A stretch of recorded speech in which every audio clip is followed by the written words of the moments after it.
혹시 우리 아이의 언어 발달이 늦는 것 같나요? 아니면 손을 반복적으로 흔들거나 감각 자극에 대해 반응이 없거나 혹은 과도하게 반응을 해서 걱정해 본 경험이 있으신가요? 이런 경우 우리 아이가 혹시 자폐 스펙트럼 장애는 아닐지 걱정을 하셨을 텐데요. 오늘 제가 준비한 영상은 자폐 스펙트럼 장애에 대한 명확한 가이드입니다.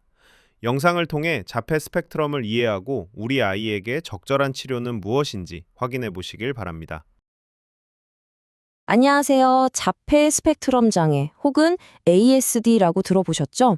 아마 이름은 익숙한데 정확히 어떤 의미인지, 특히 왜 스펙트럼이라는 말이 붙었을까 궁금하셨을 거예요.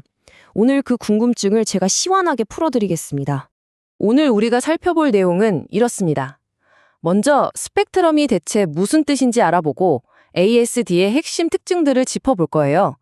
그리고 원인은 뭔지, 또 진단은 어떻게 하고 어떤 지원을 받을 수 있는지까지 차근차근 따라오시면 됩니다. 자, 그럼 바로 첫 번째 이야기부터 시작해 볼까요? 자폐 스펙트럼이라고 할 때 이 스펙트럼이라는 단어, 이게 정말 핵심이거든요. 도대체 이게 무슨 의미인지 여기서부터 출발해 보겠습니다. ASD를 이해하려면요, 딱 두 가지면 기억하시면 됩니다. 첫째는 사회적 상호작용과 의사소통의 어려움, 그리고 둘째는 제한적이고 반복적인 행동. 바로 이 두 가지 특징을 가지고 있느냐, 또 어떻게 나타나느냐에 따라 ASD라고 정의하는 거죠. 바로 여기서 스펙트럼이라는 단어가 그 진가를 발휘합니다. 왜냐하면 ASD는 딱 정해진 하나의 모습이 아니거든요. 예를 들어 어떤 사람은 말을 하는데 큰 어려움을 겪는 반면 또 다른 사람은 특정 분야에서 정말 깜짝 놀랄 만한 재능을 보이기도 해요. 말 그대로 사람마다 가진 강점과 어려움이 마치 무지개처럼 아주 넓은 빛깔로 펼쳐져 있다는 뜻입니다. 이런 관점의 변화가 진단 방식까지 바꿨습니다. 예전에는 아스퍼거 증후군이다, 소화기 붕괴성 장애다 이렇게 여러 이름으로 따로따로 불렀거든요. 하지만 이제는 이 모든 다양한 모습들을 자폐 스펙트럼 장애, 즉 ASD라는 하나의 큰 우산 아래로 모아서 이해하는 거예요. 왜냐하면 겉으로 보이는 모습이나 정도는 달라도 그 뿌리에는 공통된 특징이 있기 때문이죠. 자, 그럼 구체적으로 어떤 특징들이 나타나는지 한번 볼까요? 나이에 따라서 어떻게 다르게 보이는지 좀 더 자세히 들여다보겠습니다. 앞서 말씀드렸죠? ASD의 모든 특징은 결국 이 두 가지 핵심 영역으로 귀결됩니다. 바로 사회적 의사소통과 반복적이거나 제한적인 행동. 모든 진단은 이 두 가지를 기준으로 이루어진다고 보시면 돼요. 아주 어릴 때, 보통 두 돌이 되기 전부터 신호들이 보이기 시작하는데요. 예를 들면 옹알이가 늦거나 저거 보라고 손가락으로 가리키는 행동을 잘 안 하거나 아니면 손을 파닥거리는 것처럼 특정 행동을 계속 반복하는 모습을 보일 수 있습니다.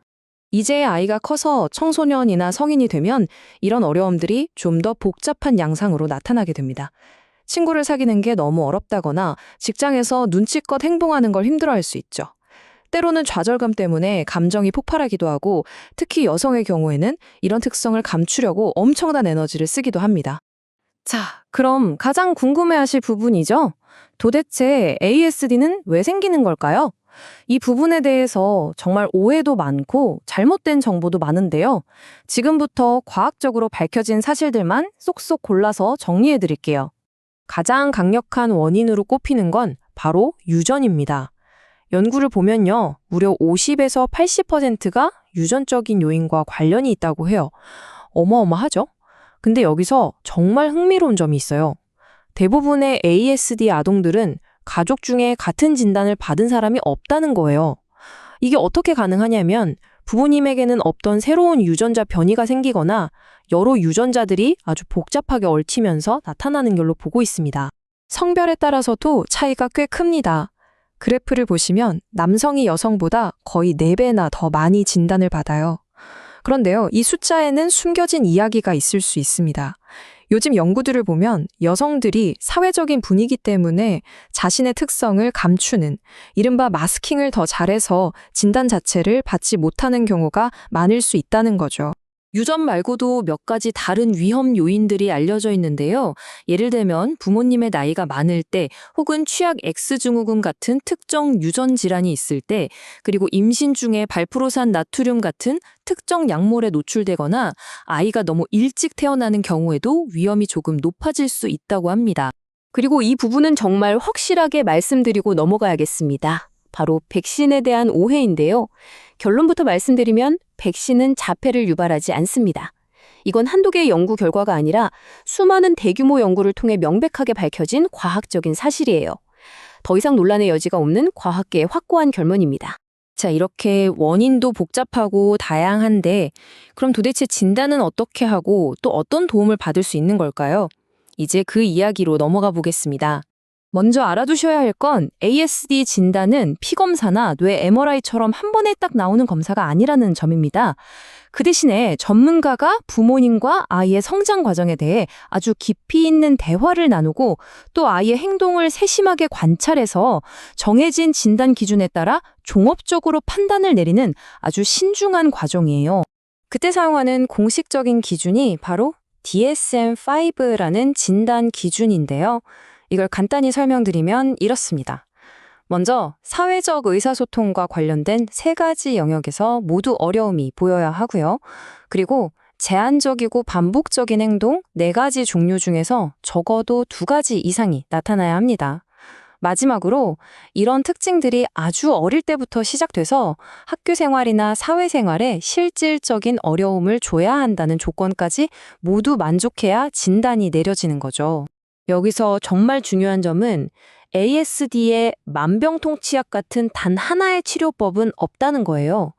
대신에 언어치료사, 작업치료사, 심리상담가 같은 여러 분야의 전문가들이 한 팀이 되어서 각 개인에게 꼭 필요한 맞춤형 지원 계획을 짜게 됩니다.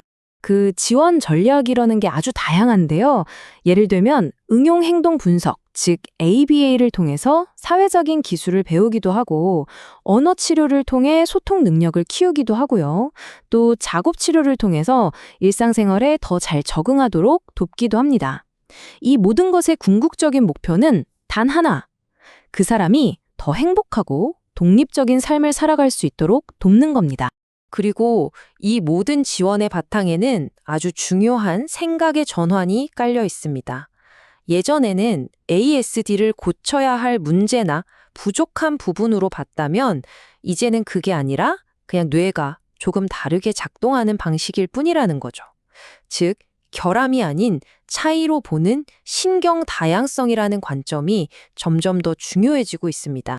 자, 오늘 이렇게 자폐 스펙트럼 장애가 무엇인지, 원인은 뭔지, 그리고 어떤 지원이 있는지 쭉 살펴봤습니다. 이 모든 이야기를 마무리하면서 마지막으로 이런 질문을 한번 던져보고 싶어요. 우리가 자폐를 결함을 고치는 게 아니라 그 사람의 다름을 존중하고 강점을 키워주는 방향으로 나아간다면 과연 지원의 모습은 어떻게 바뀌어야 할까요? 한 번쯤 생각해 보시면 좋겠습니다. 영상이 도움이 되었다면 좋아요와 구독 부탁드립니다.